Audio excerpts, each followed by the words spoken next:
আমাদের পার্টির ভারপ্রাপ্ত চেয়ারম্যান জনাব তারেক রহমান,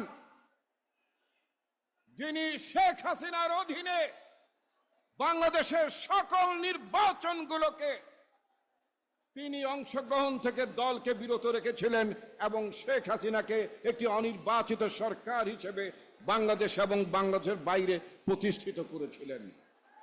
বন্ধুগণ, শেখ হাসিনার পলানোর পরে বাংলাদেশে একটি সম্ভাবনা সৃষ্টি হয়েছে। এই সম্ভাবনা হচ্ছে বাংলাদেশ রাষ্ট্রকে গণতান্ত্রিক রাষ্ট্র হিসেবে প্রতিষ্ঠা করা। বাংলাদেশে যে সম্ভাবনা সৃষ্টি হয়েছে সেই সম্ভাবনাটা হচ্ছে একটি চমৎকার সংসদীয় গণতান্ত্রিক ব্যবস্থা প্রতিষ্ঠা।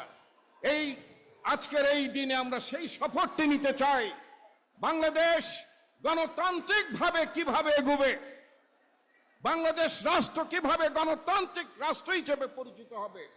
কিন্তু নির্বাচন যদি ব্যাহত হয়ে যায় তাহলে আমরা বর্তমান সরকারকে বলতে চাই, এই ডেমোক্রেটিক ট্রানজিশন গণতন্ত্রের এই যে চলার পথ, এটা যদি কোনোভাবে রুদ্ধ হয়, যে কারণে আমরা রাজপথে ছিলাম, যে কারণে আমরা সংগ্রাম করেছিলাম, প্রয়োজন বোধে শাহবাগ না সারা বাংলাদেশের মানুষ আবার জড়ো হবে, আবার নির্বাচনের জন্য আবার লড়াই করবে এবং বাংলাদেশে একটি নির্বাচিত সরকার প্রতিষ্ঠা করবে। সেই সংগ্রামে নেতৃত্ব দেবেন আমাদের পার্টির নেতা জনাব তারেক রহমান। বন্ধুগণ, আজকে তারেক রহমানকে নিয়ে ষড়যন্ত্র করা হচ্ছে, তারেক রহমানকে নিয়ে ষড়যন্ত্র করা হচ্ছে যাতে করে বাংলাদেশের নির্বাচিত সরকারের তিনি নেতৃত্ব দিতে না পারেন। আমরা তাদেরকে হুঁশিয়ার করে দিতে চাই, বাংলাদেশের অবিসংবাদিত জনগণের নেতা হচ্ছেন তারেক রহমান।